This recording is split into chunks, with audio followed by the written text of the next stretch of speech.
The Brothers Grimm Fairytales. Old Sultan.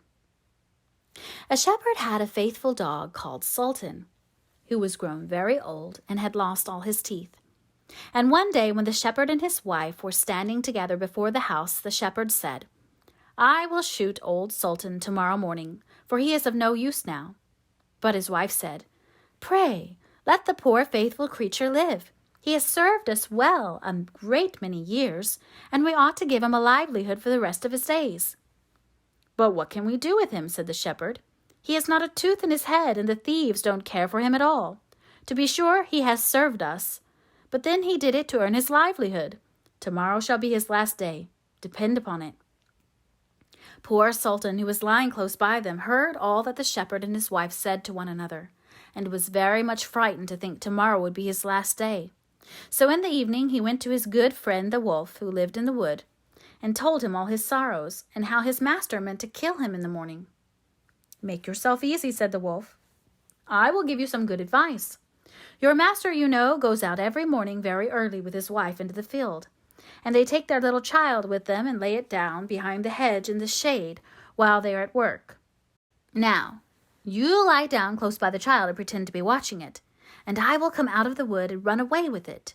You must run after me as fast as you can, and I will let it drop. Then you may carry it back, and they will think you have saved their child, and will be so thankful to you that they will take care of you as long as you live." The dog liked this plan very well, and accordingly so it was managed.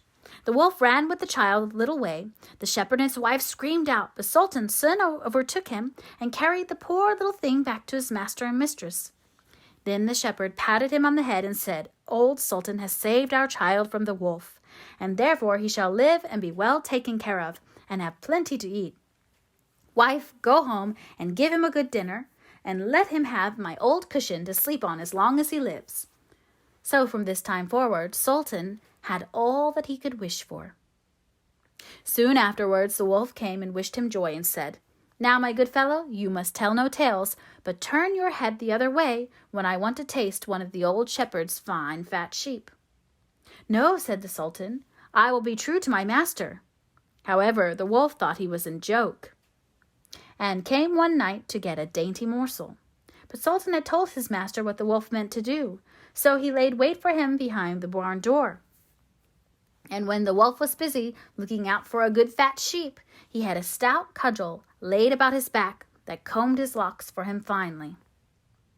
Then the wolf was very angry and called Sultan an old rogue and swore he would take his revenge. So the next morning the wolf sent the boar to challenge Sultan to come into the wood to fight the matter.